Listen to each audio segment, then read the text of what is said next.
Patay na po siya, pero isa po kasing albularya ang lola ko, pati na rin yung mga ninuno ko. Pinamanahan po nila ako nitong medalyon na suot ko. Ito po, uminit po siya kanina eh. Ibig sabihin may papalapit na panganib.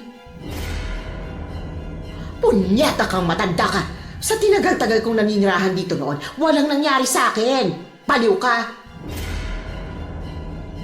Yung isa sa kanila, hindi pwedeng kainin dahil may dugong albularya. Siguradong malalason tayo sa kanya. Pero dahil wala siyang kakayahan bilang albularya, madali lang siyang patayin.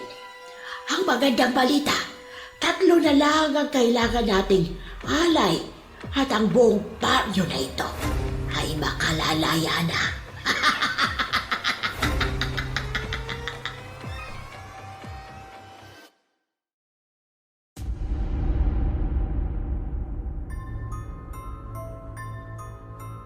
Meron akong nabasang kasabihan noon.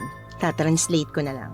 Ang pagiging mabuti sa kabila ng pagkakaroon ng dahilan para magpakita ng kasamaan ay isang superpower. Ang pagiging mabuti raw sa kabila ng pagkakaroon ng dahilan para maging masama ay isang superpower. Hindi madaling gawin. Lalo pat kung puro kasamaan lang din naman ang pinapakita sa'yo ng mga taong gusto mong gawa ng kabutihan. Kayo po ba? Hanggang saan ang kaya niyong tiisin? Lalo na sa mga taong puros pang mamaliit lang ang ibinibigay sa inyo. Ganyan po ang tema ng ating kwento ngayon. Pero bago ang lahat, kung bago ka pa lang dito sa channel, please like, subscribe, and hit the notification bell para updated kayo sa bawat kwentong ilalabas. May bago tayong storya 3 hanggang 4 na beses sa isang linggo. At ngayon, para sa tampok nating kwento.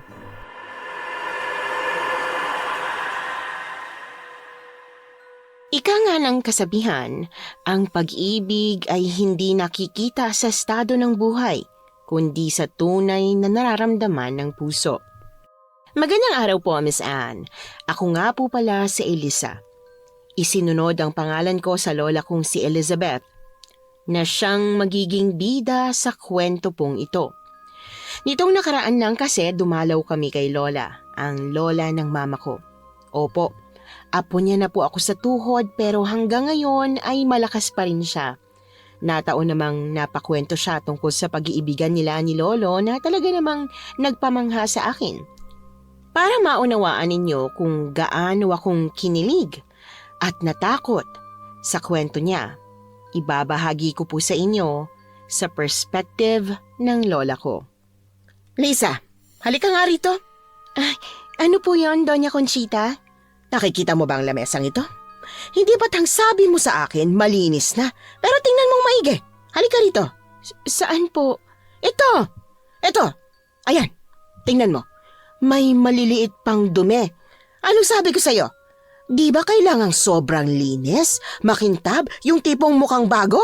Ay naku Lisa, ako pa bang maglilinis niyan, ha? Pasensya na po, Donya. Pupunasan ko na lang po ulit. Siguraduhin mo lang at talagang malilintikan ka sa akin, ha? Stress na ako ngayon, ha? Kaya wag mo nang dagdagan pa. Ang babaeng ito, napakaburara, dugyot, manang-mana sa ina. Hindi niyo naman po kailangang idamay ang nanay ko. Pakialam mo kung idamay ko siya. Totoo namang dugyot ang nanay mo. Linisan mo na nga lang yan. Ang dami pang satsat nito. Darling, my love. Alam ko na kung ano magpapahupa ng init ang ulo mo. Halika rito. Ay talaga? Ibibili mo na ba ako nung limited edition na sapatos na gusto ko? Mas maganda pa kaysa sa sapatos na yan, darling.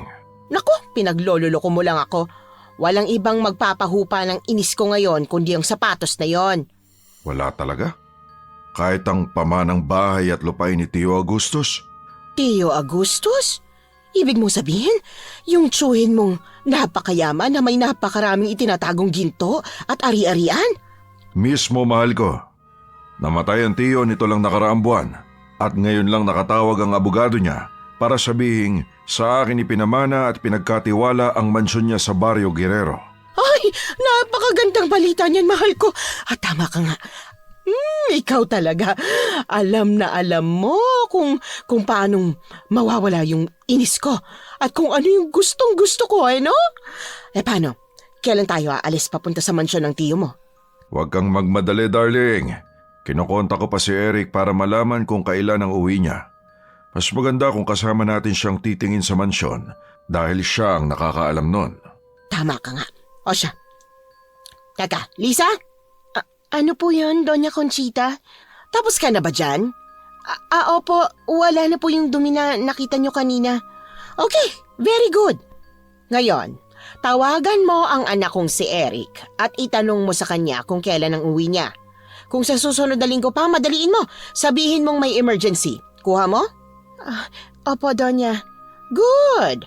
Mag-i-empake na ako ng mga damit, kaya bilisan mo. Bilang isang kasambahay ng mayamang pamilya ng mga De Los Santos, masasabi kong ako na yata ang pinakamalas na kasambahay sa buong mundo. Ang nanay ko ay dating kasambahay sa kanila at sa sobrang baba ng pasahod, nagkandautang-utang siya. Kung ang mayayaman, bahay at lupa ang ipinamamana, si nanay, utang mula sa mga De Los Santos ang ipinamana sa akin. Kaya naman hanggang ngayon, nagsisilbi pa rin ako sa kanila ng libre. Masaklap, pero yun ang realidad ko bilang isang muchacha. Minsan pakiramdam ko, habang buhay na yata akong magsisilbi sa mata pobreng pamilyang ito. Kung hindi lang dahil kay Sir Eric, malamang sumuko na ako. Hello? Sino to? Sir Eric, ako po to, si Lisa. Oh, Lisa, napatawag ka. May problema na naman ba dyan sa bahay? Wala naman po, sir. Pinapatanong lang po sa akin ni na Doña Conchita kung kailan daw po kayo uuwi. Nako, hindi pa kasi natatapos yung trabaho ko rito sa Maynila eh. May mga papeles pa akong kailangan tapusin tsaka mga meetings na hindi pwedeng ipagpaliban. Kaso raw po, emergency. Kailangan nyo na raw pong umuwi kaagad. Ganun ba? Anong emergency ba yan? Tungkol saan daw? Hindi ko rin po alam, sir Lisa, alam ko namang alam mo. Pwede mong sabihin sa akin yan. Huwag mong intindihin ng mama. Sir, alam niyo naman pong nangyari sa akin nung nakaraan na nagsabi po ako sa inyo ng isang sitwasyon na alam ko pero hindi ko pala dapat ipaalam sa inyo. Ayoko na pong maulit yung ginawa ni Donya sa akin. Ano ba kasing ginawa sa'yo ni mama? Hindi niyo na po kailangan malaman, sir. Mas mabuti pong umuwi na lang po kayo. O sige, gagawan ko na lang ng paraan ng mga kailangan kong tapusin ngayong linggo para hindi ka na mapagalitan. Sabihin mong uuwi ako sa Sabado. Sige ho, sir. Mag-iingat ho kayo. Ikaw rin, Lisa, ha? Kumusta na nga pala dyan? Inaapi ka na naman ba ni mama? Ano po kasi? Hindi mo na kailangan sabihin sa akin ang sagot.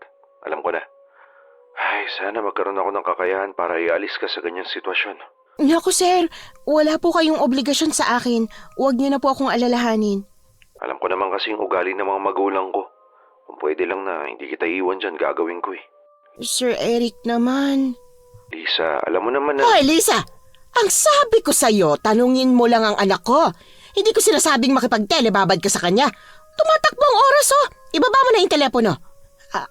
Sir Eric, pasensya na ho. Nagagalit na si Donya. Ibababa ko na po ito. Ibaba mo na yan bago pa kita makurot sa singit. Ito na nga po, Donya. Ito na po.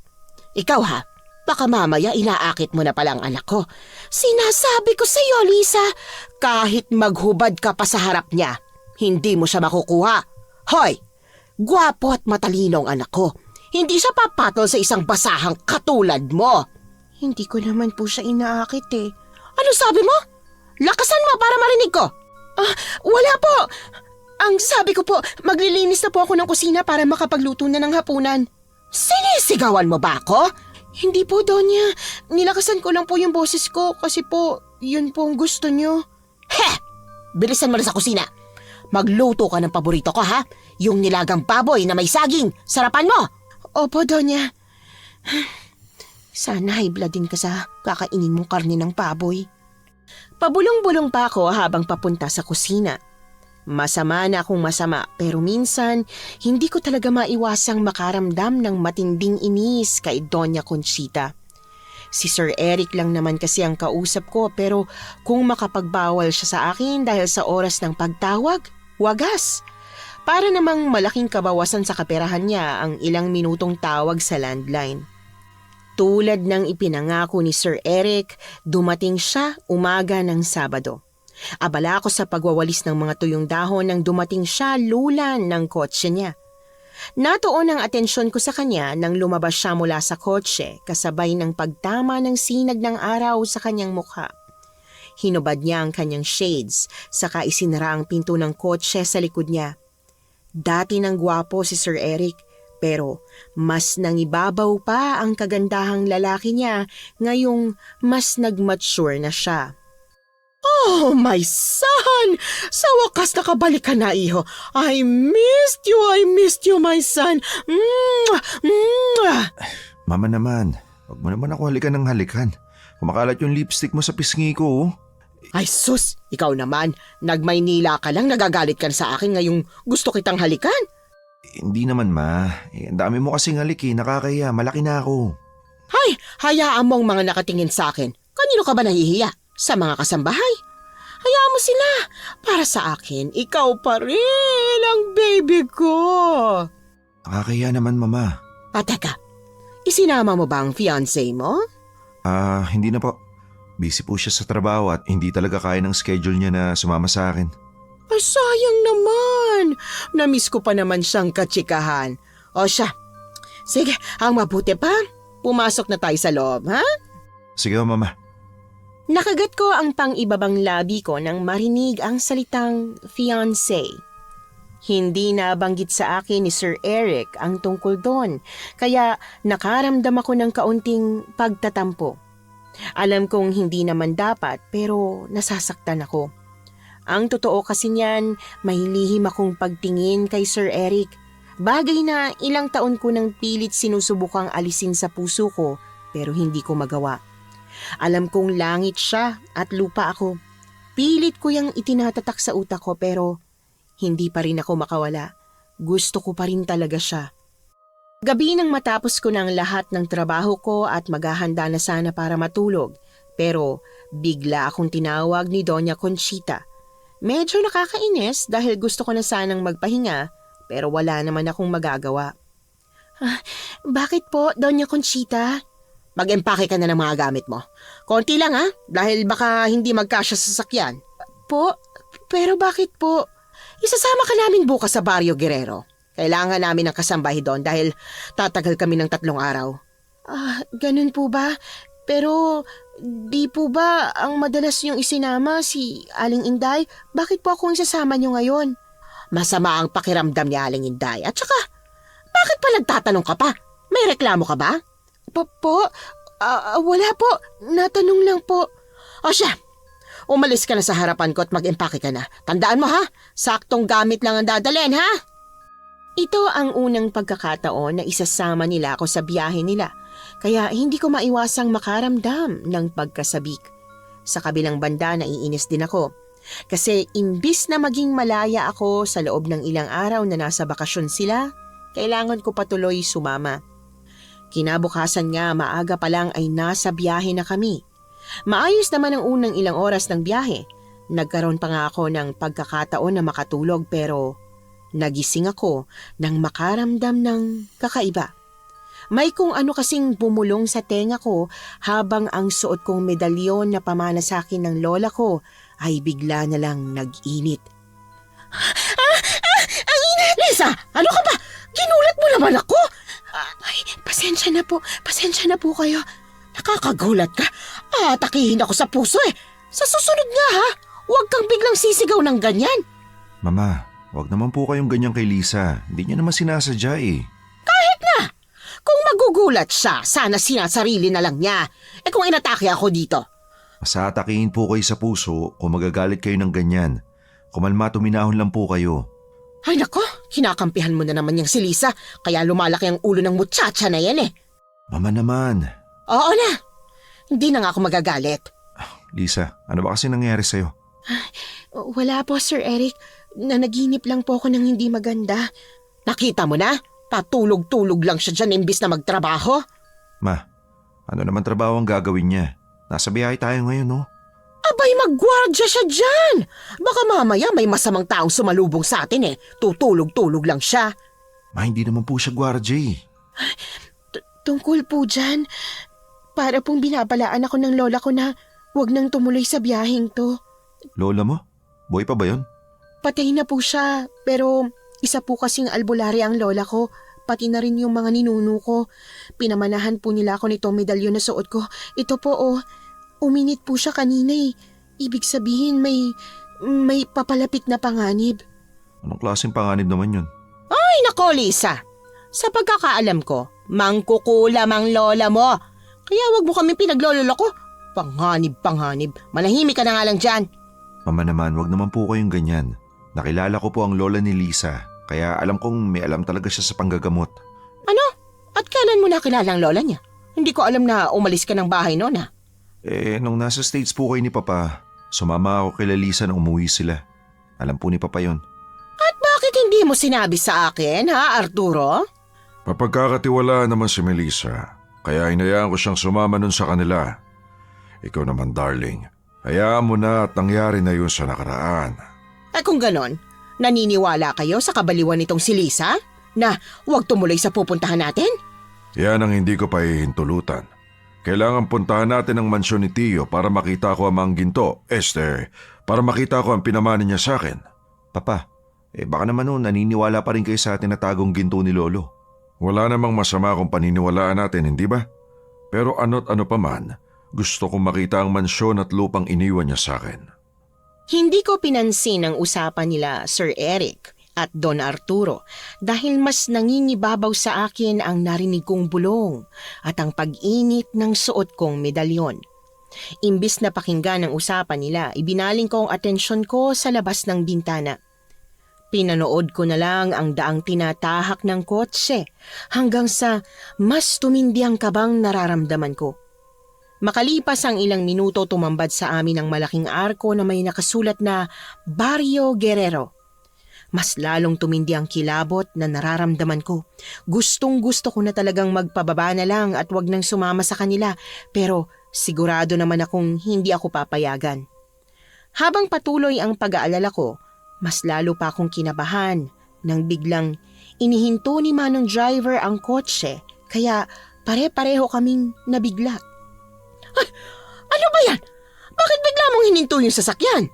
Mama, sa tingin ko po may umarang sa daraanan natin. Ano ba kasi yon? May matandang babae, mahal ko.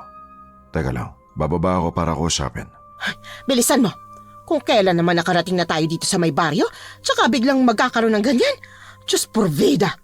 Kaya mo, darling, ako nang bahala. Sasama po ako, Papa. Nakiusyoso ako sa pagbaba nila Don Arturo para kausapin yung matandang babaeng humarang sa kotse. Sinubukan kong pakinggan ang usapan at narinig ko pa nga na pinipigilan niya kaming tumuloy sa loob ng baryo, na kung papasok kami sa loob, baka hindi na kami makalabas pa. Ay, ano bang sininghot ng lolang yan para magsalita ng kung ano-ano? Doña Conchita, ito na nga po yata yung sinasabi ko sa inyo. Baka tama po talaga tong kutob ko na may mangyayaring masama. Baka tama yung pagbulong sa akin ng lola ko. Ay, leche! Manahimik ka nga. Tinatakot mo lang ang sarili mo, Lisa. Baka masamang demonyo na pala yung naririnig mo sa utak mo. Doña, kilala ko po ang lola ko. Alam ko pong boses niya at kahit kailan, hindi pa po siya nagkakamali. Lumaki po akong kasama siya. Nakita ko po kung paano siya manggamot at kung paano siya lumaban sa nilalang ng Ay, Diyos ko, Lisa! Nasisiraan ka na ba ng pait? Kung hindi ka titigil sa pagsasalita ng kung ano-ano dyan, sasampalin na kita. Gusto mo lang umuwi. Gusto mo lang makatakas sa trabaho mo sa akin? Hindi po sa ganun, Doña. Ay, nako! Bakit bang tagal nilang makipag-usap? Ako lang ang bababa. Hindi na nagpapigil si Doña Conchita. Bumaba na siya at walang pakundangang pinagmumura yung matandang babae. Kung ano-anong masasakit na salita ang sinabi niya. At nang hindi pa rin nagpatinag yung matanda, itinulak ito ng Donya ng marahas. Punyata kang matanda ka! Sa tinagal-tagal kong naninirahan dito noon, walang nangyari sa akin. Baliw ka! Mama, ano ka ba? Hindi mo dapat ginaganyan na matanda. Lola, ayos lang po ba kayo? Pasensya na po ha. Ay! Huwag mong hawakan niyang matandang yan. Baka mamaya mahawaan ka pa ng pagkabaliw niyan. Mama, tama na ho. Papa, pasok niyo na po sa kotse si Mama. Ako na pong bahala kumausap dito kay Lola. Sige, bilisan mo at nauubusan na ng pasensya itong mama mo. Opo, ako na pong bahala. Sa pilitang pinapasok ni Don Arturo si Doña Conchita sa loob ng kotse. Kung kaya kahit parang nasisiyahan pa si Doña sa pangaalipusta sa matanda, napilitan siyang umakyat pabalik sa kotse. Naiwan si Sir Eric na puno ng pagmamalasakit na tinulungang tumayo ang matanda, saka paulit-ulit na humingi ng pasensya para sa nagawa ng nanay niya. Ewan ko ba, hindi ko talaga lubos maisip kung bakit ganoon na lang kabait si Sir Eric sa kabila ng kasamaang meron ang nanay niya.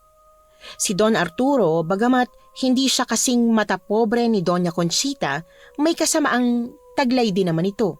Si Sir Eric lang talaga ang natatanging mabait sa pamilya nila, kaya nga hindi ko naiwasang mahulog ang loob ko sa kanya. Kahit umaandar na paalis ang sasakyan, nakita ko pa rin mula sa salamin ng kotse kung paano nakatingin ang matanda sa amin. Kita ang pag-aalala sa kanyang mga mata na para bang kung may pagkakataon lang siya, mas pipigilan niya pa kami. Pagdating sa sinasabing lupain, bumungad sa amin ng napakalawak na hasyenda. Ang ganda, nakakabighani at nakakalula ang paligid. May naglalakihang puno, matatanawang farm at sa dulo nito ay ang mansyon na doble pa ang laki sa mansyon nila Sir Eric. Magmumukha ng reyna si Doña Conchita kung tatayo siya sa gitna ng hagdan, papasok sa malaking pintuan. Grabe! Atin na ba talaga to, my darling? Oo, sa atin na talaga. Napakaganda, hindi ba? Sulit ang 3 oras na biyahe natin patungo rito. Oo, mahal ko. Tingnan mo, at may swimming pool pa sa banda doon. Mas malaki kesa sa atin. Ang sarap sigurong magpa-party dyan. Huwag kang mag-alala. Ipapaayos ko agad ang swimming pool at magpa-party tayo rito. Lisa, ayos ka lang ba? Opo, sir. Alam kong hindi ka maayos. Nararamdaman mo pa rin ba yung babalasay ng lola mo? Opo, sir. Mas lalo pa pong nag-ibang pakiramdam ko dahil sa nakasalubong nating matandang babae. Kaya mo, hindi ba ang sabi sa atin ng lola mo na pwedeng kontrain yung negatibong pakiramdam kung magiging positibo rin yung iniisip mo? Opo, pero hindi ko po maiwasan eh. Eh di ganito na lang. I-enjoy mo na lang yung pananatili natin rito. Akong bahala sa'yo, ha?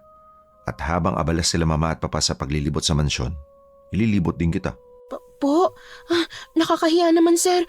Baka kung ano pa pong sabihin ni Doña Conchita. Ano nakakahiya? Wala naman tayong gagawing masama, no? Maglilibot lang tayo. Sige ho. Kayo pong bahala. Magandang hapon po, Doña Conchita, Don Arturo. Ikaw ba yung katiwala rito sa mansyong ito? Ako nga po. Ako po pala si Isabela. At ilang dekada na akong nagsisilbi sa mansyong ito. Siya nga po pala. Ilang araw ko na ho kayong hinihintay. Mabuti naman at nakarating na kayo sa wakas. Ano pang hinihintay mo? Papasukin mo na kami sa mansyon at ipakita mo na sa amin ang last will and testament ni Tio. Opo, wala hong problema.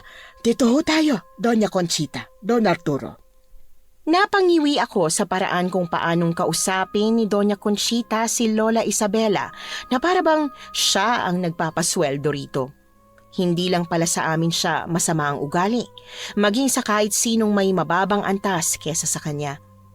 Kung gaano ka-elegante ang labas ng mansyon, ganoon din sa loob.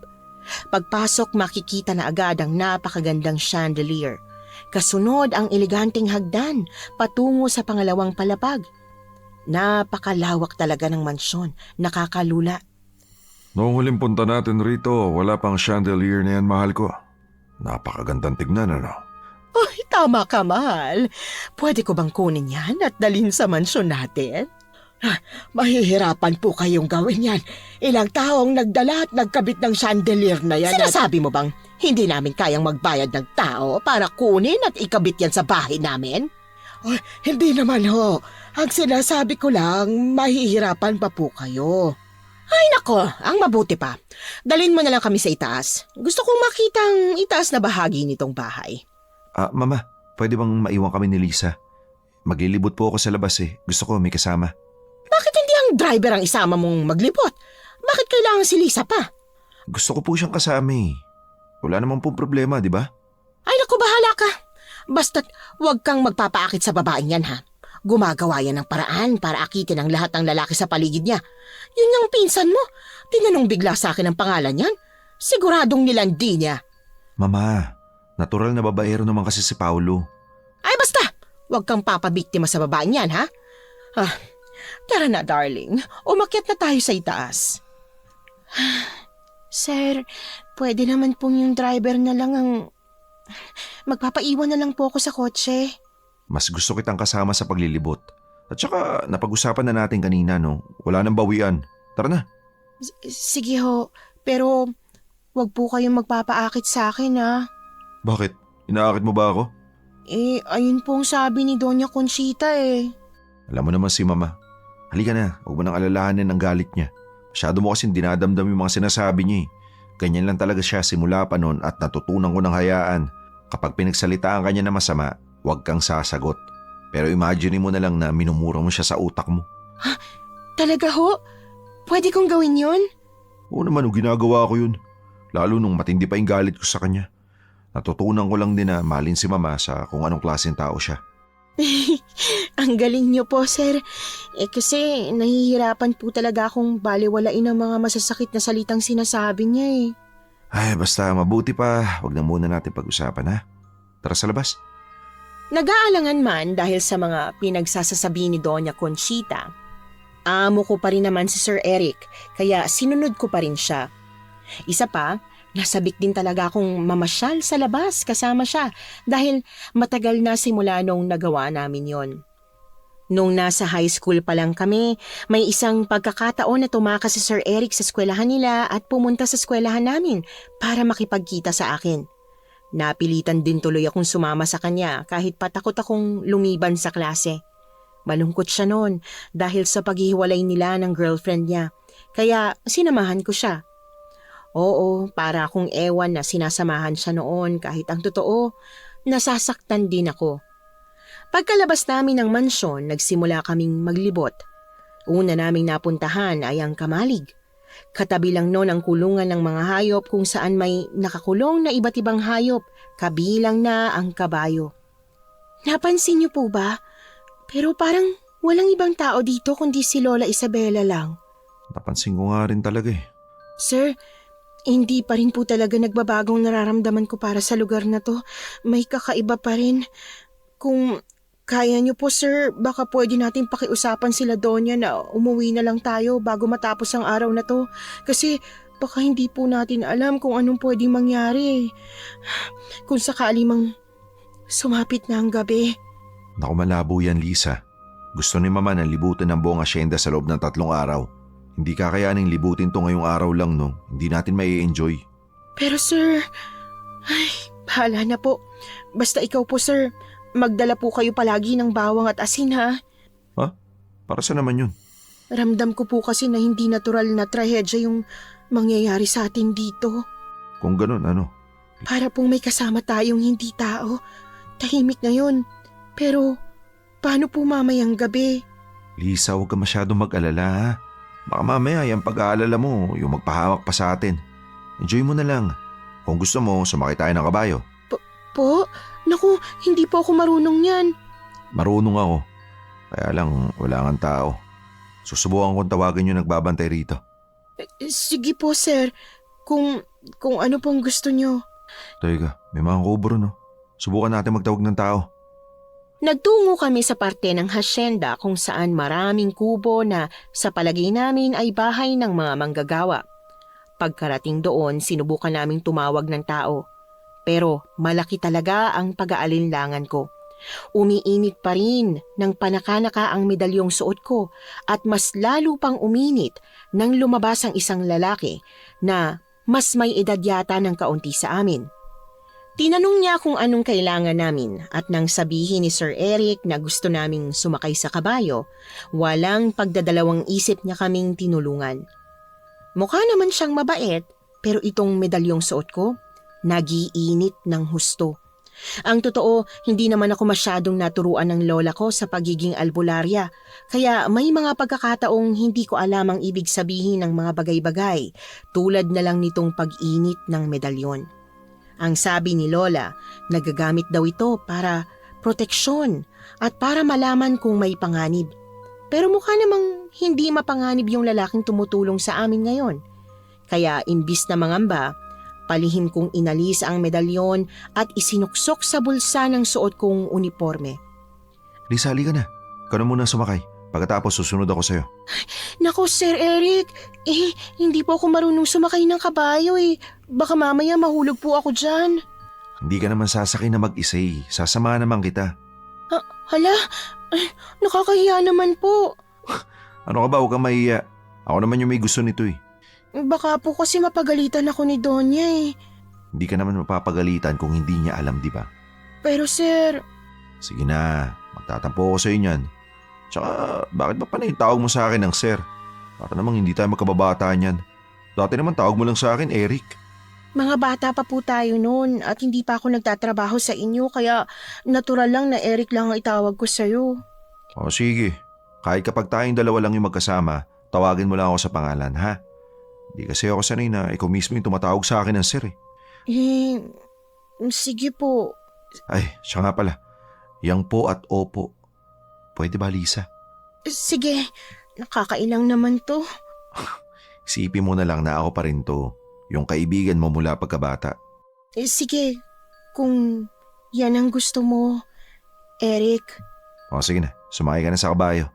Teka lang, hindi rin kasi ako marunong umangkas dyan. Halika, tutulungan kita. Akala ko aalalayan lang talaga ako ni Sir Eric sa pagsakay sa kabayo. Pero hindi ganoon ang nangyari. Hinawakan niya ako sa bewang at saka madaling binuhat paangat para makasampa ako sa kabayo. Yon ang unang pagkakataon na hinawakan niya ang bewang ko, kaya hindi ko maiwasang makaramdam ng kakaibang kaba sa dibdib ko. Hindi ko maintindihan ang nararamdaman ko. Nagiinit ang pisngi ko habang patuloy ang pagkabog ng puso ko. At nang umangkas na rin siya sa kabayo, sa likuran ko mismo, naramdaman ko naman ang mainit niyang dibdib na lumapat sa likuran ko. Marahas na napalunok ako. Lalo na nang yumuko siya palapit sa akin para kunin ang renda ng kabayo. Hindi na ako nakaimik, lalo na nang maramdaman kong mainit na hininga niyang humaplos sa pisngi ko. Huwag kang kabahan. Nandito lang ako. Hindi ako nakakibo. Hindi ko masabi sa kanya na mas kinakabahan nga ako dahil malapit siya. Na para akong estatwa ngayon. Sinusubukang pigilan ang gumalaw dahil ilang pulgada lang ang layo ng katawan niya sa akin. Anumang oras, pwedeng madikit siya sa akin. Pero ang inakala ko na hindi mapapadikit ang mga katawan namin sa isa't isa, hindi nangyari. Dahil nang tumakbo na ang kabayo, nagsimula na rin akong mapatalon kasabay nito. Bawat pagtalon at pagbaba nito ay nadidikit ang katawan namin ni Eric na mas lalong nagpapaigting sa init ng buong mukha ko. Habang tuwang-tuwa siya sa paglibot namin sa hasyenda, ako naman parang tangang nakakapit lang sa katawan ng kabayo. Lisa, ganda ng paligid, no? Oo nga po, ang ganda nga. Oh, kinakabahan ka ba? Huwag kang kabahan, di ka mahuhulog. Normal lang naman po yata ang kabahan kapag unang beses. Oo nga naman, pasensya ka na. Mabuti na lang at ako ang kasama mo sa unang beses mong pagsakay ng kabayo. Sino namang magpapasakay sa akin sa kabayo? Ikaw lang naman ang nag-iisang kaibigan ko na mayaman. Kang ganyan, Lisa. Masyado mong binababa yung sarili mo. Hindi porke kasambahay ka, masyado mababa yung kumpiyansa mo sa sarili. Malay mo, makapangasawa ka na mayaman. Di natin alam. Naku, hindi ko na po iniisip yan. Baka nga po, hindi na ako mag-asawa eh. Bakit naman? Di mo ba naisip na baka kapag nag-asawa ka, makawala ka na kay mama? Hindi po. May ilang taon pa ako para mabuo yung utang ni nanay sa pamilya nyo. Kapag nangyari yun, malapit na akong mag-30. At saka, ayos lang naman sa akin kung hindi na makapag-asawa. Alam mo ba, Lisa, maraming nagkakagusto sa'yo. Naalala mo nung high school tayo tapos dinala kita kasama yung mga kaibigan ko? Marami sa kanila nagandaan sa'yo. Ganon din sa mga pinsan ko nakakita sa'yo kapag dumadalaw sa mansyon. Kaya nahihirapan tuloy ako. Ano po? Bakit naman po kayo nahihirapan? Wala. Nahirapan akong ipagtanggol ka kasi yung mga yun, kilala ko manyakis eh. Mag-iingat ka sa mga lalaki kasi hindi lahat mababait.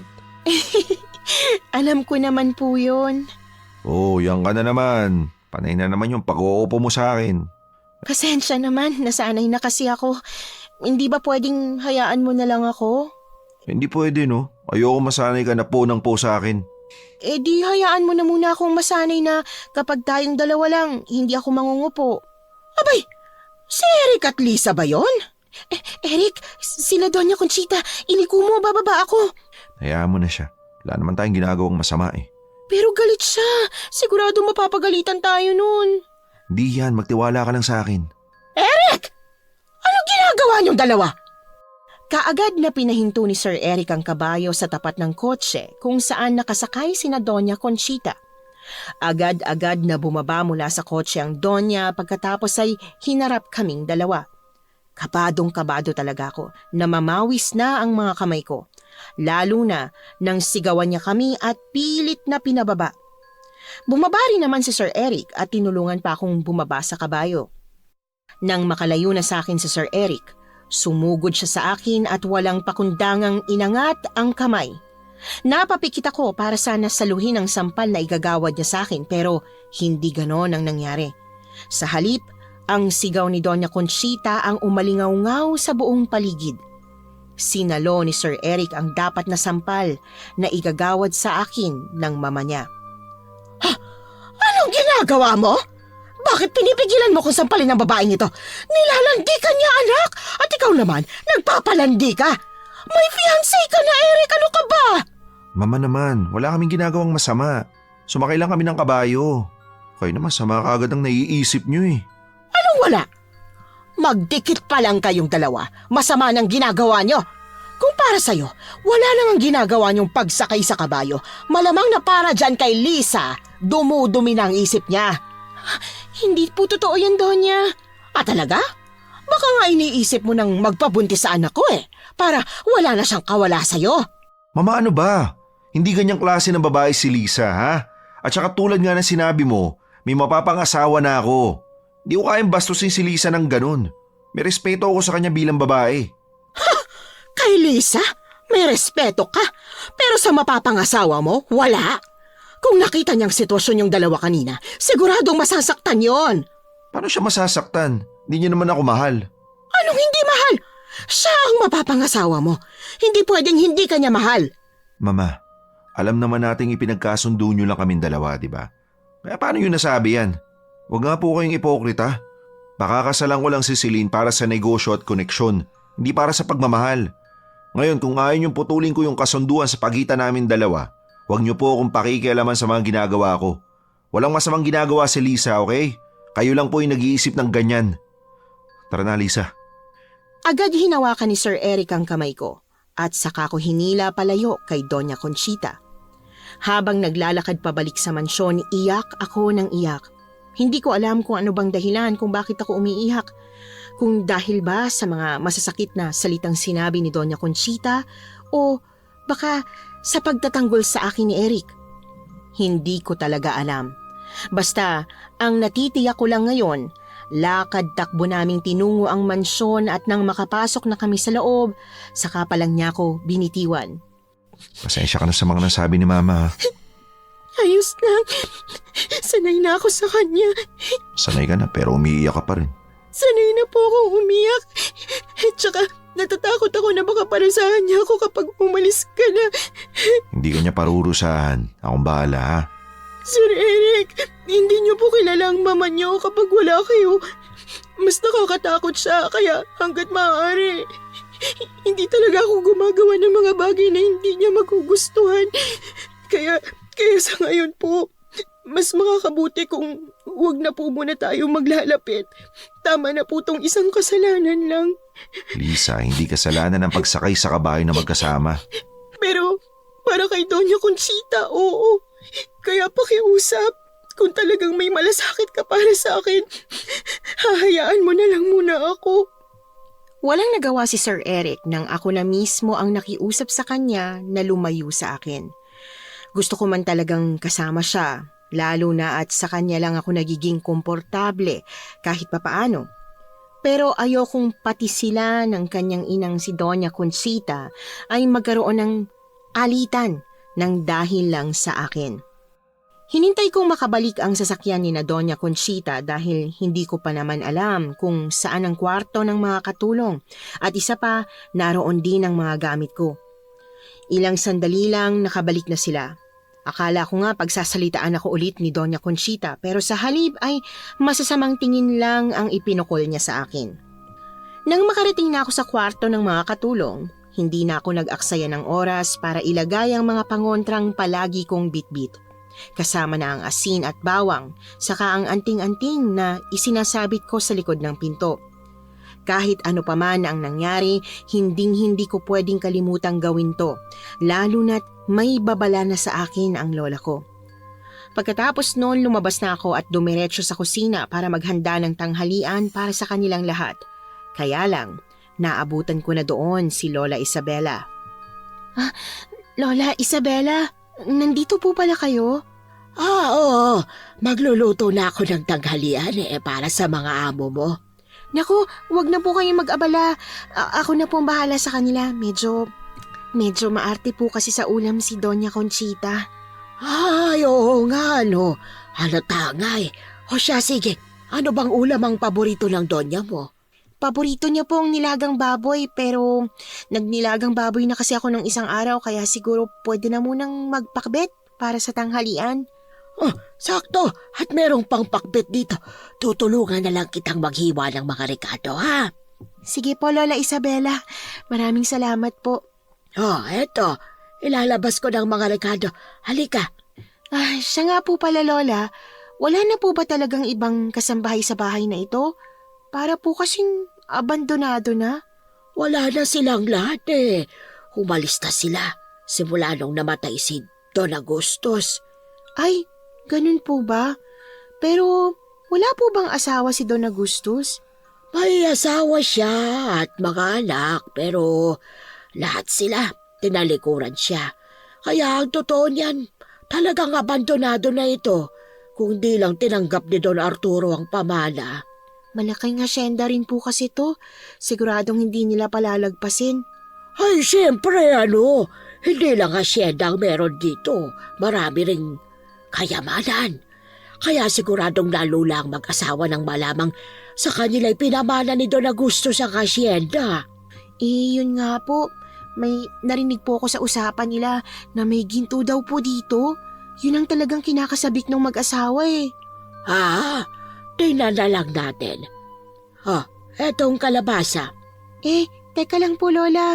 Kung wala ka ng amo, sino pong nagpapasahod sa inyo? May trust fund si Don Arturo. Yun ang nagpapasahod sa akin kada buwan. Tsaka ako pa rin ang mag-aalaga nito kahit na sila Don Arturo na ang may-ari. May kasulatang pinirmahan si Don Agustus bago siya namatay. Ganun po ba yun? Nakakalito po palang maging mayaman. Alam niyo po, hindi talaga madadala ang lahat ng yaman sa hukay, ano? Kita niyo naman po tong mansyon na ito. Sobrang laki. At ang hasyenda, sobrang lawak. Pero wala ni isa siyang nadala sa langit. Iyon ay kung sa langit siya nagpunta. Po? Ano pong ibig niyong sabihin, Lola? Sa tingin mo, bakit siya iniwan ng asawa at anak niya kahit na napakayaman niya? Dahil po masama ang ugali niya? Ayoko na lang magsalita. Mas masahol pa yon kesa sa Doña Conchita mo. Eto naman ang ampalaya. Damihan mo kaya dyan para mabawasan ang kapaitan ng Doña mo. Wag naman po. Ayaw pa naman niya sa ampalaya. Ayaw, pero mukhang ampalaya naman ang pagmumuka. Lola, ano po ba kayo? Tayo lang naman na nag-uusap. Pwede mo siyang laitin kung gusto mo. Hindi ko pinatulan si Lola Isabela. Masama ang magsalita ng masama sa kapwa-tao. Kaya nga, kahit na nasasaktan talaga ako ng husto sa mga salita at gawa ni Doña Conchita, tinitiis ko na lang. Kinikimkim ko ang inis at pinagpapasa Diyos na lang ang lahat. Naluto naman ng maayos ang pakbet. Si Lola Isabela na ang naghain sa lamesa ng mga pagkain, habang ako naman ang tumawag sa kanilang lahat para makakain na sila. Kahit papaano mukha namang gumanda ang pakiramdam ni Doña Conchita sa akin dahil sa sarap ng pakbet na niluto ko. Nakadalawang plato pa siya ng kanin kahit na hindi na pwede sa kanya dahil high blood at diabetic na.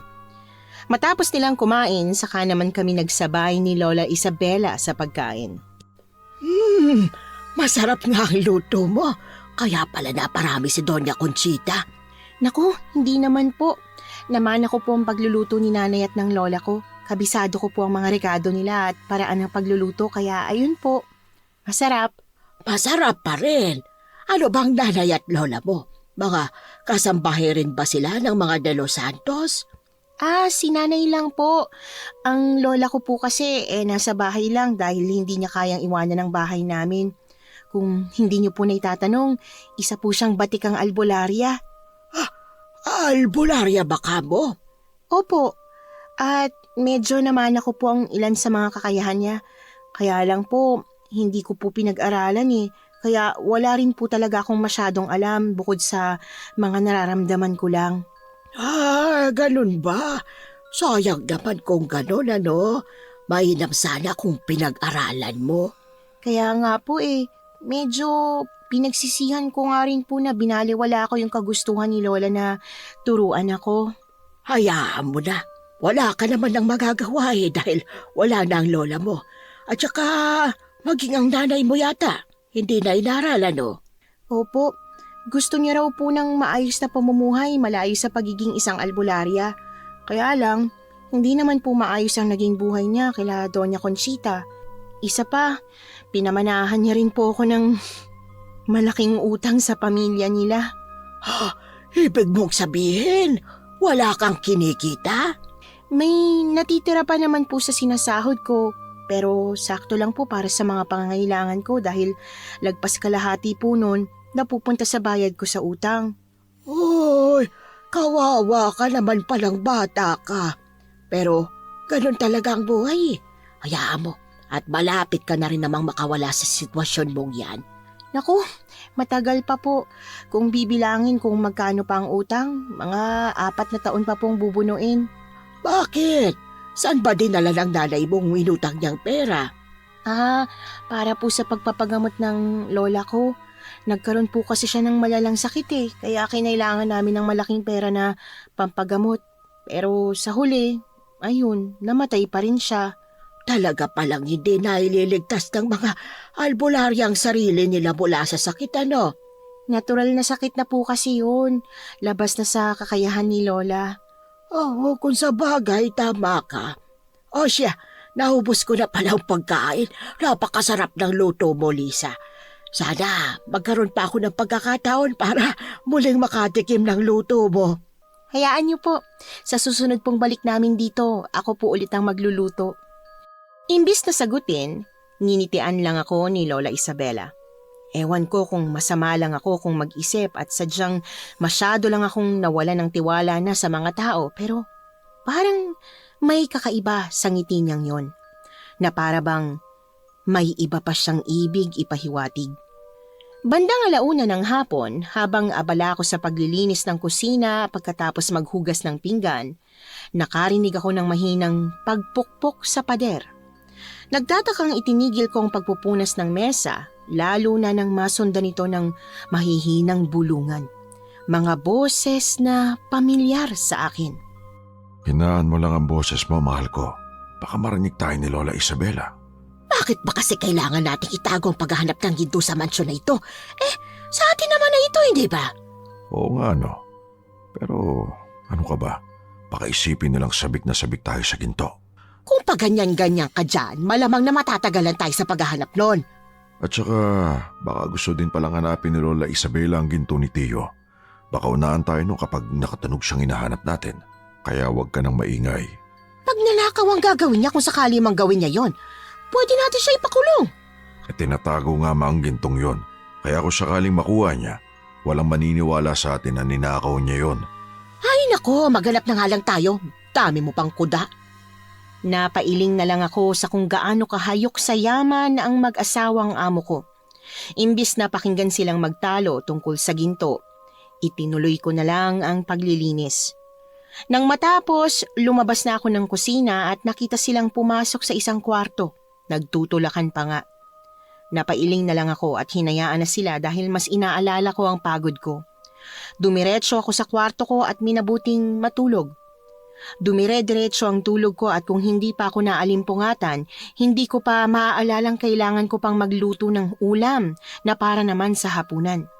Sa pagmamadali, halos magkandara pa akong binuksan ng pinto. Pero pagbukas, naabutan ko doon si Lola Isabela. Ay! Lola! Ano pong ginagawa niyo rito? Wala naman. Halokin sana kitang kumain ng hapunan Ako nang nagluto. Hapo? Hapunan na? Naku, napasarap ang tulog ko. Sila Doña Conchita po. Hindi po ba sila nagalit na hindi ako nagluto? Hindi naman. Sinabi ko kasi na gusto kong ipatikim sa kanila yung luto ko kaya yun. Nasarap pa naman sila. Tara, kumain na rin tayo. Ano po kasi, medyo busog pa po ako, Lola. Busog? Hindi ka na nga nakapagmerienda. Sige ho, susubukan ko pong kumain. Ang palaging paalala sa akin ng lola ko noon, huwag kakain ng lutong ulam na hindi ko kilala ang nagluto. Kaya talagang nag-aalangan akong kumain ng pagkaing inihanda ni Lola Isabela. Gustuhin ko man nang nasa kusina na kami para kumain, parang may kung anong nag-udyok sa akin na huwag kong ituloy. Naku, Lola Isabela, gustuhin ko man pong kumain itong luto niyo ng kare-kare. May allergy po kasi ako sa mani Ano ka mo? Bakit hindi mo sinabi? Hindi ko naman po kasi alam na itong lulutuin niyo Tsaka wala po akong pagkakataon na sabihin sa inyo. Ay, sayang naman kung ganon. Anong uulamin mo niyan? Kahit toyo o asin na lang po. Wala namang sustansya yan, Lisa. Ayos lang po. Sanay na po ako sa ganitong ulam lalo na kapag pinarurusahan ako ni Doña Conchita. Ang mabuti pa, lulutuan na lang kita ng iba. Ano bang gusto mo? Naku, wag na po kayong mag-abala, Lola. Sige na, wag ka nang mahiya. Wag na nga po. Bakit ba ayaw mo? Ano po kasi, wag naman po kayong magalit. Ayoko lang po makaabala. Pasensya ka na at nasigawan kita. Alam mo naman kapag tumatanda na. O siya, sige. Kung hindi pwede sa iyong kare-kare at ayaw mong lutuan kita, di wag. Lola Isabela naman, wag naman pong sasama ang loob ninyo. Hindi. Mamaya na lang kapag bago ka matulog. Pagbigyan mo akong timplahan ka ng tsa. Meron akong tsa na maganda para sa pagtulog. Sige ho. O siya, hindi na kita habalayin dyan. May gagawin pa kasi ako Masasabi kong weirdo ang ikinilos ni Lola Isabela pero hindi ko yun binigyan ng kakaibang kahulugan. Nagpatuloy na lang ako sa pagkain ng kanin na may toyo para naman kahit papaano ay may lasa ang kakainin ko. Nagsinungaling akong may allergy ako sa mani kahit ang totoo wala naman talaga. Hindi ko lang kasi matiis na suwayin ang kabilin-bilinan ng lola ko. Kahit naman mukhang mabait si Lola Isabela, hindi ibig sabihin nun ay totoong mapapagkatiwalaan na siya. Matapos kong kumain ng hapunan, agad ko nang sinimulan ang kanina ko pang binabalak na gawin. Yon ay ang paglalagay ng asin at bawang sa pinto ng kwarto ng mga amo ko. Ramdam ko pa rin kasi talaga ang presensya ng kung anumang panganib na yon at kahit na masama ang ugali ng mga amo ko, may pakialam pa rin ako sa kanila. Pero habang naglalagay ako ng asin, nabigla ako nang may humawak sa balikat ko. Ay, tayo ka ng kalabaw! Diyos ko, Sir Eric! Kinulat niyo naman po ako. Oh, ano ba kasing ginagawa mo dyan? Maglalagay ka ng asin? Opo, sir. Kailangan to dahil hindi natin alam ang pwede mangyari eh. Lalo pat gabi na. Paano ko sa bintana dumaan yung aswang? Bahala na po siguro. Akin na. Maglalagay ako ng bawang at asin sa bintana ko. Pupuslitan ko na rin yung sa kwarto nila mama at papa para mapanatag ka na, ha? Alam ko naman na nag-aalala ka para sa amin eh. Salamat, sir. Sir na naman. Anyway, masama pa rin ba yung loob mo dahil sa nangyari kanina? Hindi naman po masama ang loob ko. Dumidistansya lang po ako sa inyo kasi baka magalit na naman si Doña Conchita eh. Bahala ka. Hindi naman kita mapipilit na gawin ang gusto ko. Sino nga ba naman ako, di ba? Sir naman. Teka, si Lola Isabela ba yun? Oo nga no. Saan siya pupunta? Gabing-gabi na. Teka lang po, susundan ko. Ano? Teka, ba't mo siya susundan? Ewan ko rin po. Kutob ko lang. At kapag may ganito akong kutob, kailangan kong sundin dahil alam ko na may ibig sabihin. Sasama ako. Hindi nagpaawat si Sir Eric sa pagsama sa akin pababa ng hagdan. Dahan-dahan lang kaming nakasunod sa matanda para hindi niya maramdaman ang presensya namin. Hanggang sa makarating siya sa pinto sa likod ng mansyon. Tahimik kaming naghintay sa likod ng pintuan. Maya-maya pa, may dumating na lalaki. Yun ay yung parehong lalaki na tumulong sa amin sa pagsakay sa kabayo. Ilang saglit pa nag-usap na sila. Noong una, hindi pa talaga namin maintindihan kung anong pinag-uusapan hanggang sa unti-unting lumilinaw ang lahat, lalo na yung huling sinabi ni Lola Isabela. Yung isa sa kanila, hindi pwedeng kainin dahil may dugong albularya. Siguradong malalason tayo sa kanya. Pero dahil wala siyang kakayahan bilang albularya, madali lang siyang patayin. Ang magandang balita, 3 na lang ang kailangan nating alay at ang buong baryo na ito ay makalalaya na. Agad kaming nagkatinginan ni Sir Eric at para bang nagkaintindihan kami pareho. Mabilis na kaming umalis doon. Tumakbo ko sa kwarto ko at kumuha ng kalamansi. Pagkatapos ay dumiretso sa kusina para kumuha ng ulam. Sa mga oras na yon, nakasunod lang sa akin si Sir Eric hanggang sa nakapagsali na ako ng kare-kare sa mangkok. Ano ginagawa mo? Gusto ko pong makasiguro. Tingnan niyong maigi ang ulam na to. Kapag nagbago ang itsura niyan, ang ibig sabihin, mga aswang sila. Aswang? Opo, at kapag aswang sila, kailangan nating balaan sina Doña Conchita at Don Arturo. Kailangan nating tumakas. Teka lang. Paano kung yung buong baryo na to, baryo pala ng mga aswang? Mahihirapan po tayong tumakas. Kung hindi man tayo makatakas ngayong gabi, kahit makapagtago na lang, dahil mahina ang mga aswang na yun tuwing umaga. Diyos ko naman, paano nangyari yun? Samantalang dati namang nakatira si mama at papa sa baryong to ah. Matagal na panahon na yun. Hindi natin alam kung ano nangyari sa mga panahong wala sila dito. Teka lang. Unahin na muna natin to. Saka na natin pag-usapan niyan.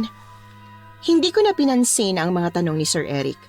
Itinoon ko na lang ang pansin ko sa pagpiga ng kalamansi sa kare-kare. Maya-maya pa, unti-unti nang bumula ang sabaw hanggang sa lumilitaw na ang tunay nitong itsura.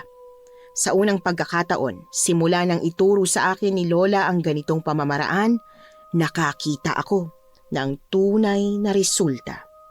Ano mga yan? Mga uod? Sir, wag po kayong maingay. Tara na, kailangan na natin puntahan sina Doña Conchita. Teka, yung driver, Nasaan po bang kwarto niya? nasa kabilang dulo ng mansyon. Di bale, daanan na lang natin siya kapag paalis na tayo. Maingat pero may pagmamadali kaming lumabas ng kusina at tumungo sa hagdan, papunta sa pangalawang palapag. Nang makarating doon, dire-diretsyong nilakad namin ang pasilyo patungo sa kwarto ni na Doña Conchita. Kaya lang, nang marating namin ang kwarto, wala sila doon. Oh, nasa na sila? Ganitong oras sila karaniwang natutulog eh. Kung wala po sila dito, malamang naghahanap pa rin sila ng ginto. Ginto? Paano mo naman nasabi yan? Narinig ko po kasi sila kanina na nag-uusap. Hinahanap nila kung nasan yung ginto. Ay, talaga naman. Talagang gusto nilang paniwalaan kung anong gusto nilang paniwalaan. Kaya ngayon, mahihirapan patuloy tayong hanapin sila. Saan naman kaya tayo maghahanap nito? Subukan po kaya nating maghiwalay para mabilis natin silang mahanap. Hindi pwede. Paano kung makasalubong mo si Lola Isabela? Mas mabuti magkasama tayong dalawa nakikilos. Mas mabilis natin sila mahahanap kapag naghiwalay tayo. O tapos paano natin hahanapin ang isa't isa pagkatapos nating mahanap sila, Mama? Ay, sige na nga po. Hindi ka naman nauubusan ng dahilan eh. Kahit mas madaling maghanap ng nawawala kapag magkahiwalay, napilitan ako sa desisyon ni Sir Eric. Hinagilap namin sila sa buong mansyon. Mabuti na nga lang at hindi namin nakasalubong si Lola Isabela. Sa lawak ba naman kasi ng mansyon? Habang patuloy kami sa paghahanap, nakarating kami sa kaliwang parte ng mansyon sa ibabang palapag.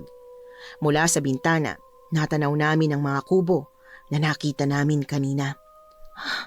Tingnan niyo po, Sir Eric. Kung kaninang umaga halos walang tao, ngayon may mga taong gumagalaw kahit madilim. Teka lang, tignan mo maigi. Papalapit sila rito. Diyos ko, bilisan na natin sa paghahanap. Isang lugar pa tayong hindi napupuntahan. Sa basement. Bilisan na po natin, sir. Hindi na tayo dapat mag-aksaya ng oras. Halos liparin na namin ang direksyon papunta sa basement at hindi nga kami nagkamali. Naroon nga sina Doña Conchita at Don Arturo. Puno ng mga hinukay na lupa sa paligid habang silang dalawa ay parehong tuwang-tuwa. Sinasabi ko na nga ba, totoo ang kayamanang ginto ng chewing ko. Makakabili na ako ng maraming bags at sapatos, hindi ba? Hindi ka na magre-reklamo. Akong bahala sa'yo, my darling. Buy everything that you want.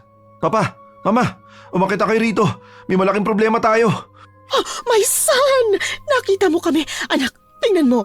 Ang dami nga talagang tinagong ginto ng lolo mo. Nakakatuwa. Sobrang yaman na natin, anak. Hindi pa mahalaga yan sa ngayon, Mama. May mga paparating na aswang dito sa mansyon. Aswang? Ay nako, Eric. Nakausap mo na naman ba ang baliw na si Lisa? Huwag ka maniwala doon. Nasisiraan na siya ng bait. Hindi po ako nasisiraan ng bait, Doña Conchita. Kami po mismo ni Sir Eric ang nakakita at nakarinig na gagawin kayong alay sa pinuno nila. Por vida, Dolor. Nandito ka rin, Lisa? At talagang nilason mo ang utak ng anak ko, ha? Doña Conchita, pakiusap po. Ngayon lang po ako makikiusap na makinig po kayo sa akin. Hindi ako makikinig sa isang baliw na katulad mo. Mama, ano ba? Kasunod ng pagsigaw ni Sir Eric ay ang pagpatay-sindi ng ilaw sa basement. Napahiyaw si Doña Conchita sa gulat habang ako naman ay napahawa kay Sir Eric, lalo na at unti-unti ko na silang nararamdaman. Doon ko naalala ang medalyong isinilid ko sa bulsa ng uniforme ko. Agad ko yung hinugot at inangat. Halos magliyab na yon sa init. Ibig sabihin, Nandito na sila. Hindi lang iisa, marami. sinong sinasabi mo? Mga aswang? Siguradong yung pagpatay-sindi ng ilaw dahil lang sa kalumaan lang yan. Doña Conchita, ano ba? Gusto niyo na bang mamatay? Abat, sino ka para sigawan ako, ha? Mama, sumunod na lang po kayo. Halika, tutulungan na kitang umalis dyan. Teka, hindi pwedeng maiwan ang pinaghirapan naming hukayan, ano? Mama, balikan na lang natin yan. Hindi pwede. At baka may makakitang iba. Ano yon? Naririnig niyo ba ang naririnig ko? Bilisan niyo na po, mga aswang na yun. Darling, baka totoo ang sinasabi ng mga bata. Halika na. Ano ka ba, Arturo? Pati ba naman ikaw naniniwala dyan kay Lisa? Dalihan mo na, Conchita. Nang si Don Arturo na ang napasigaw sa inis, hindi na pumalagpa si Doña Conchita. Nagpatulong na siya kay Eric na umahon mula sa hukay na hinukay nila. Nakaahon din naman sila kaagad, kaya lang, bago kami makaalis, naramdaman kong may paparating. Kaya mabilis ko silang sinenya sana tumahimik. Saka ko pinatay ang ilaw at inilagay ang medalyon sa harap ng pintuan. Naglagay na rin ako ng asin sa pinto. Doña Conchita! Don Arturo! Nandyan po ba kayo sa loob? Huwag po kayong maingay. Gabing-gabi na po. Naririnig ko pa po sa kwarto ko yung pagbubungkal nyo ng lupa. Lumabas na po kayo dyan at magpahinga. Pagpabukas nyo na po yung ginagawa nyo. Lahat kami ay natahimik sa narinig na boses ni Lola Isabela. Mukhang sa pagkakataong ito, naniniwala na sina Doña Conchita. Ilang saglit pa. Nandito sila mga kasama. Nararamdaman ko ang presensya nila, pero hindi tayo basta-basta makakapasok. Ramdam ko rin ang init ng pangontra. Hintek, dapat talaga inuna ko na yung babaeng may dugong albularya.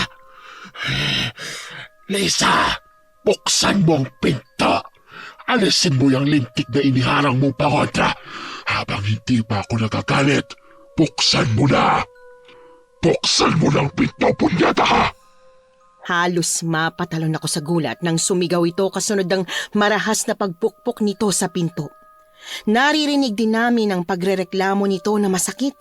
Siguradong dahil sa proteksyong inilagay ko sa may pintuan. Lisa, ano nang gagawin natin?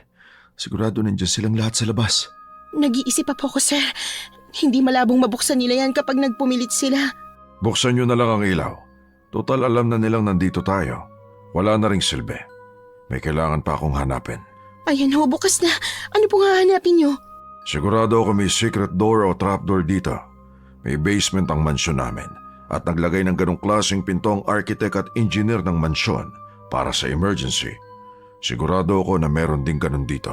Kung ganon, hanapin na natin agad ang daan. Kailangan natin makatakas bago sila makapasok. Lisa, diyan ka lang sa may pintuan ha. Bantayan mo kami. Agad silang nagsimulang maghanap ng secret door.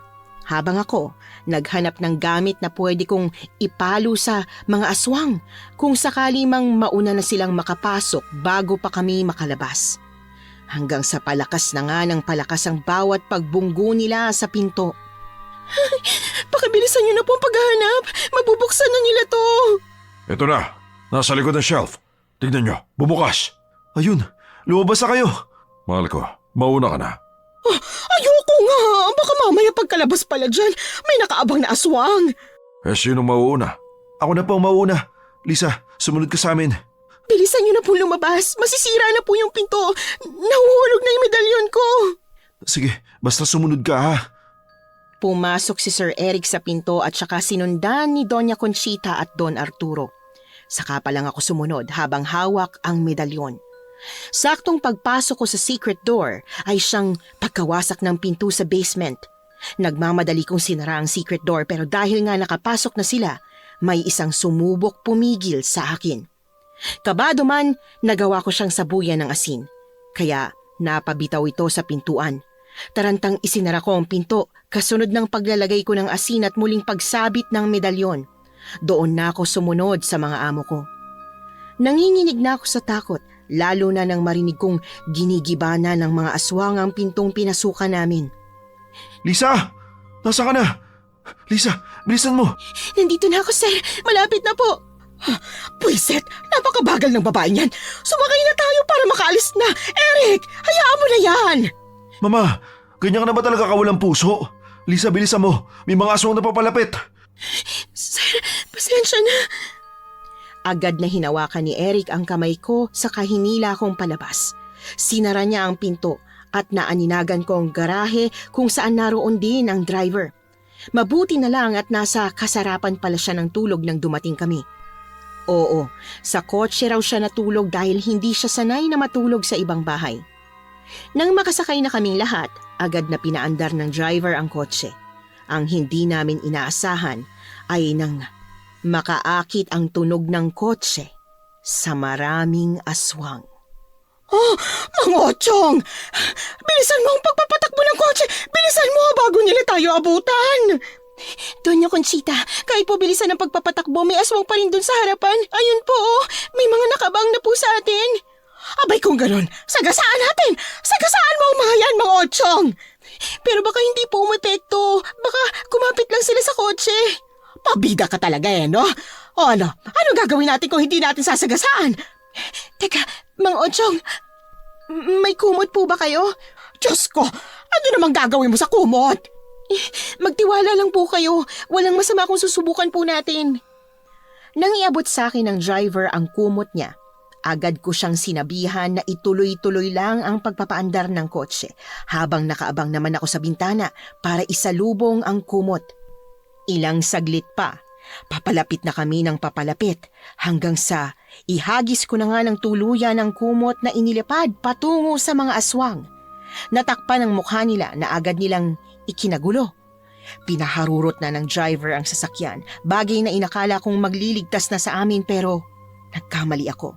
Dahil mabilis lang na nakawala ang mga aswang mula sa kumot na itinaklob ko sa kanila. Nagawa na nilang sumunod sa amin habang ang iba ay tumalon na sa bubungan ng kotse. Buwisit ka, Lisa! Hindi gumana ang plano mo! Nakasunod pa rin sila! Mama, wala na pong dapat sisihin ngayon. Kailangan na natin lumaban. Ano? At paano lalaban, ha? Paano?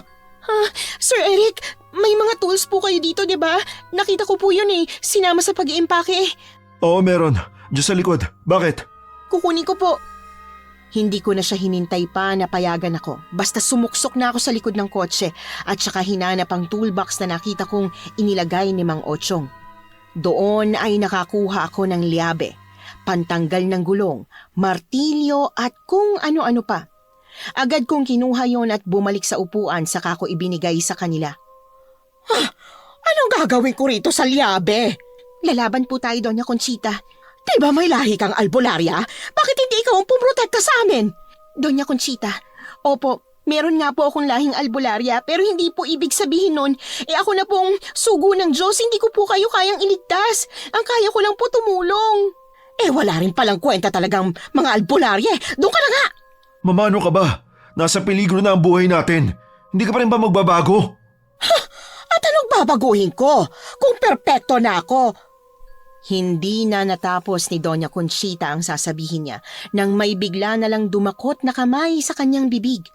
Lahat kami nagulat, lalo na nang hatakin nito ang kanyang dila at tuluyan yung natanggal. Kitang-kita namin kung paanong isinubo ng aswang ang dila niyang nakuha nito habang ngingiti-ngiting nakatingin sa amin. Doon lang ako natauhan. Dumukot ako sa bulsa ko at isinaboy ang natitirang asin sa mukha ng aswang. Nalapnos ang kanyang balat kaya agad siyang napabitiw sa kotse. Gamit ang martilyo, pinukpok ko ang mga aswang na sumusubok na lumapit sa amin. Iyak ng iyak si Doña Conchita. Hindi na siya makapagsalita. Mang Ochong, bilisan mo ang pagpapatakbo. Malapit na tayo makalabas sa baryo. Bilisan mo! Mama, kumapit ka. Dadalhin ka namin sa pinakamalapit na ospital. Sir Eric, sa likod niyo! Hindi ko na nahintay si Sir Eric na gumalaw. Hinampas ko na ng martilyo ang aswang na nasa likuran niya. Kasunod noon ay ang paglampas namin sa arko kung saan nakalagay ang Barrio Guerrero. Tuluyan ng hindi makalabas ang mga aswang. Mukhang may lugar lang kung saan sila pwedeng manatili. Sa pagkakataong yon, kaagad kong pinunit ang suot kong damit at saka ipinasak sa bibig ni Doña Conchita para kahit papaano'y mabawasan ang pagdurugo nito. Alam ko na siguradong galit siya dahil sa pagpasa ko ng tela sa bibig niya, pero hindi na siya nakapalagpa. Papa, ano na pong gagawin natin ngayon? Naputol ang dila ni Mama. Baka hindi na siya makapagsalita. Wala na tayong magagawa. Ang importante, buhay siya. Pero kailangan din po natin siyang dalhin agad sa ospital kasi baka maubusan po siya ng dugo. Kaya nga. Mang Ochong, pakibilisan. Wala namang ibang sasakyan dumadaan. Teka lang, bakit parang dumaan na tayo dito kanina? Oo nga, no. Ayun, yan yung arko ng Barrio Guerrero. Palabas ulit tayo. Hindi pa tayo tuluyang nakakalabas. Nililin lang nila tayo. Anong dapat natin gawin? Baliktarin niyo ang lahat ng mga suot niyo. Dali! Wala nang nagreklamo. Kaagad silang nagbaliktad ng damit. Wala nang hiyaan sa aming lahat dahil sa pagkakataong ito, mas importante ang mga buhay namin. At dahil nga si Mang Ochong ay nagdadrive, nahirapan siyang magbaliktad ng damit. Kinailangan pang pumalit ni Eric sa pagdadrive. Hindi nagtagal nakapagbaliktad na kaming lahat ng damit at tuluyan na ngang nakalabas sa arko ng Barrio Guerrero.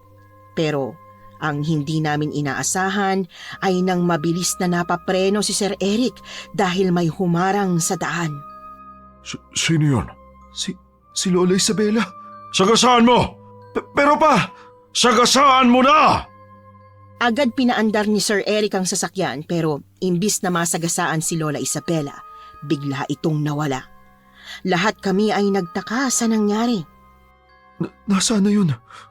Kung kailan hindi namin inaasahan, bigla na lang lumitaw si Lola Isabela. Binasag ang bintana at hinatak palabas si Mang Otsyong. Sigaw ng sigaw si Mang Otsyong. Humihingi ito ng tulong pero huli na ang lahat nang dukutin na ni Lola Isabela ang puso niya sa kakinain sa harap mismo namin. Dalawa na lang ang kailangan ko. Dalawa na lang para matapos na ang ritual. Itigil mo na ginagawa mo, Lola Isabela! Tama na! Itigil? Gusto namin ang kalayaan. Matagal na kaming gutom sa mga tao, pero dahil kay Don Agustus, napigilan kami lahat sa pagkain ng laman ng tao. Hindi ko maintindihan ang sinasabi mo. Binitiwan niya ang katawan ni Mang Otsyong, saka nagsimulang maglakad patungo sa direksyon namin habang hawak ang puso nitong tumitibok-tibok pa. Matagal nang naging pugad ng mga aswang ang Barrio Guerrero. Pero dahil sa mga manunugis at albularya, napalayas nila kami. Ang ilan ay nagpanggap bilang tao para lang mabuhay. 30 taon na ang nakalipas. Tuluyang naubos ang lahi ng manunugis at albularya sa baryo nito. Walang sumunod sa yapak nila dahil inakala nilang wala nang aswang dito pero nagkakamali sila. Muli kaming nabayagpag. Isa-isa namin kinain ang mga tao sa baryo hanggang sa dumating si Don Agustus at pinili ang malaking parte ng baryo. Pinabendisyonan niya ang asyendang dating tirahan ng maraming taong pagkain namin at lahat kaming mga aswang ay nakulong dito. Hindi kami makakain ng tao. Tama lang na nakulong kayo. Anong tama, Lisa? Si Don Agustus, naniniwala siya sa mga antik-antik, kaya ilang taon kaming nagtiis na hindi siya makain. Kung hindi pa siya nagkasakit, hindi ko pa nautusan ng abogado niya na tanggalin ang mga antik-antik sa katawan niya. Kinain mo ang tsuhin ko. Oh, at siya ang unang tao na tikmang ko sa loob ng ilang taong pagkagutom ko. Baliw kang aswang ka! Kayo ang baliw! Ang mga aswang ay natural na kumakain ng tao. Pinanganak kaming kayo ang pagkain at dapat lang na manatili kayong mga pagkain namin. Muling sumugod si Lola Isabela sa sasakyan pero hindi siya nagtagumpay na kunin si Sir Eric dahil agad umandar ang sasakyan. Nasagasaan siya at pumasok ang ulo niya sa butas na salamin. Ginawa ko yung pagkakataon para hampasin ng martilyo ang ulo niya, paulit-ulit. Pero malakas siya at pilit na nagpupumiglas. Hanggang sa naglabas ng bawang si Sir Eric at mabilis na isinaksak sa bibig ni Lola Isabela. Pwisit! Salamat ka. Nakalimutan kong ilagay sa bintana. Ito pang asin. Aray ko! Yan ang nababagay sa'yo. Tingnan niyo! Papasikat ng araw! Hindi natin siya pwedeng hayaan na makatakas. Pero bakit? Sa oras na sumikat ang araw, masusunog siya at magiging abo. Mawawalan sila ng pinuno. Pinuno? Akala ko may iba. Wala, siya lang talaga ang pinuno nila. Ngayon ko lang napagtanto dahil siyang sinusunod ng lahat. Kung ganun, huwag kang tumakas, Lola Isabela. Kumain ka pa nitong asin. Hinawakan ni Sir Eric ang ulo ni Lola Isabela habang patuloy niya itong pinakakain ng asin na ibinigay ko sa kanya. Laking pasasalamat ko na lang talaga na hindi niya yun nagamit kanina dahil nagkaroon pa kami ng huling alas.